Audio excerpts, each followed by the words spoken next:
Hi, I'm Gurmeen, and today I will be presenting on the topic, what is the impact of brain games on older adults' cognitive functioning?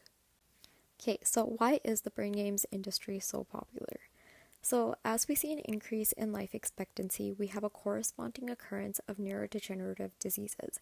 Because of this, there has been a lot more focus on identifying different factors that could protect the elderly from cognitive decline. As mentioned by Balestros et al. In their study, we have seen an increasing interest, especially in the last decade or so, in various interventions that could possibly preserve or even improve cognitive functioning in older adults. And so, as a byproduct of this, there has also been more interest in various brain training games and how playing these games could help with cognitive functioning in older adults. Okay, so here are some examples of brain training games. We have games such as Sudoku, word search, various puzzles, chess, and then we also have some technology-based games. So Lumosity is an online brain training program, and BrainAge is a game played on a gaming console. So this is my thesis statement. Playing brain training games helps improve a variety of cognitive functions in older adults, such as processing speed, attention filtration, working memory, and episodic memory. So the first study I will be discussing was done by Balestros and colleagues, and they found that brain training with non-action video games enhances aspects of cognition in older adults. Okay, and the purpose of this study was to determine the impact that non-action video games had on the cognitive functioning of older adults. In terms of participants, the researchers recruited 60 adults in the age range of 57 to 80 years old. The participants were randomly assigned to the experimental and control groups with 20 participants in each group, and the reason we have less participants actually taking part in the study versus how many were recruited is because some declined to participate in the study. Okay, so the study had 3 different phases, the first one being the pre-test assessment, which was done over 2 days, and the tests in the pre-test assessment measured speed of processing, distraction and alertness of the participants, and immediate and delayed visual episodic memory. In the training phase, the experimental group took part in 20 training sessions that were 1 hour each. During these training sessions, they practiced 10 different video games from Lumosity. The control group had 3 meetings with the researchers that were about 2 hours long, and during these meetings, they met with the experimenters and just discussed general topics related to aging and also the interests of the participants. And in the post-test assessment, the participants once again did the tests that they did in the pre-test assessment. Okay, so these are the results for the experiment. If we look at graph A displays the results for the test that measured speed of processing.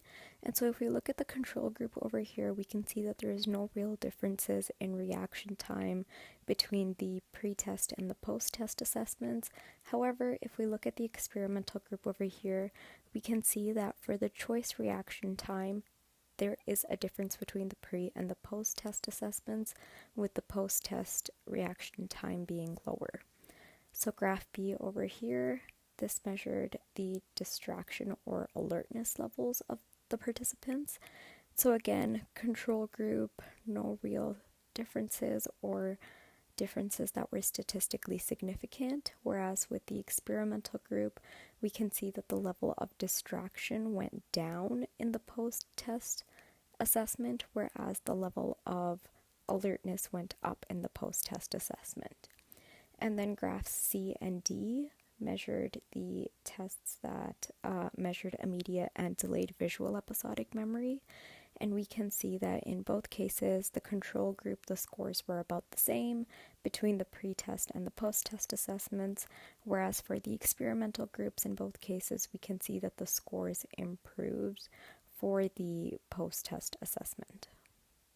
Okay, looking at the interpretations, we saw from the study that there were enhancements in processing speed and attention filtration after playing these brain training games, and this is important because aging is often associated with declines in processing speed and the ability to inhibit irrelevant information. So from this study, we can see that playing these brain training games can protect us from these cognitive declines. Okay, and the second study that I will be looking at was done by Torrell and colleagues, and they found that video game training enhances visual-spatial working memory and episodic memory in older adults.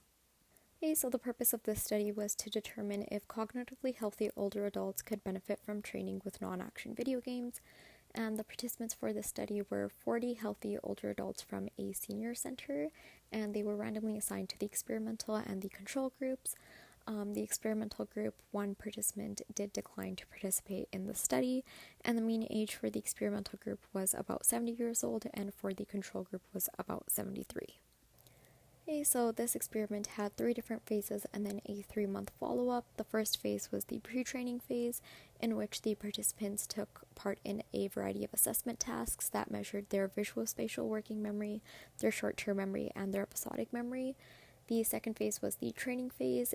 In this, the experimental group took part in 15 training sessions that were 1 hour each. These training sessions were done at the senior center in the presence of an experimenter over 7 to 8 weeks, and during the training sessions they played 6 different video games from Lumosity. And the control group did not receive any training. They met with the experimenter once a month at the senior center, and they discussed the participants' activities and other general aging related topics.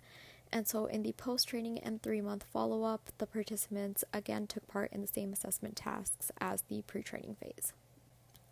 Okay, so looking at the results, for all 3 measures, the experimental group improved post-training. For some tests, the experimenters found that the experimental group either improved from post-training to the 3-month follow-up, or there weren't any changes in performance. However, the experimental group tended to outperform the control group across the different cognitive measures, and this was regardless of whether or not they themselves had improved between sessions. So looking at the interpretations, we often see age-related declines in these measures of cognition, and so again, we can use brain training games to protect ourselves from these cognitive declines. And another important thing to note is that the experimental group performed just as well or outperformed the control group on the different cognitive measures at the 3-month follow-up. And so we can see that there might even be some possible long-term benefits of playing these brain training games. So the final study we'll look at was done by Nucci and colleagues, and they looked at how brain training games improve executive functions and processing speed in the elderly. Okay, so the purpose of this experiment was to investigate the effects of the brain training game Brain Age on cognition in the elderly. The participants were 32 elderly volunteers who were randomly assigned to either the experimental group or the control group. In the end, there were 14 participants in each group, with some volunteers deciding they didn't want to do the study. The experimental group was assigned the Brain Age game to play, while the control group was assigned Tetris to play.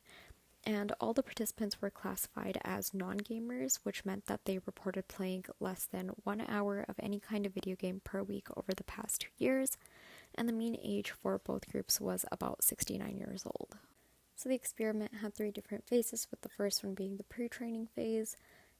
During this phase, the participants were tested on a series of neuropsychological and behavioral tests, and they were also given the opportunity to play the game that they were assigned to for 30 minutes just so that they could become familiar with it. And so during the training phase, it lasted 4 weeks, and the participants were told to play their assigned game for 5 days per week and for 15 minutes per day. So the experimental group, which was the Brain Age group, they recorded which game in Brain Age they played and the score for each game, and then the control group recorded their best total score for the 15-minute session.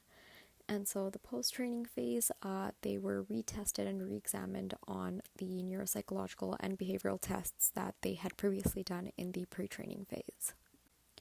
Okay, so the researchers found that the Brain Age group had improvements in their scores for tests measuring executive function and processing speed. And this is important because we also tend to see declines in executive function and processing speed with age.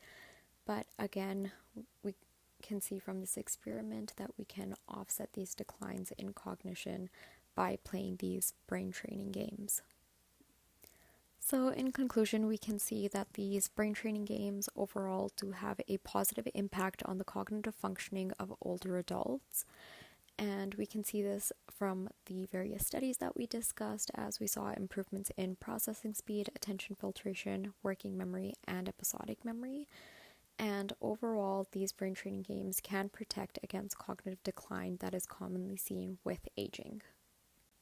Right, so these are just a list of my references, and thank you to everyone for watching.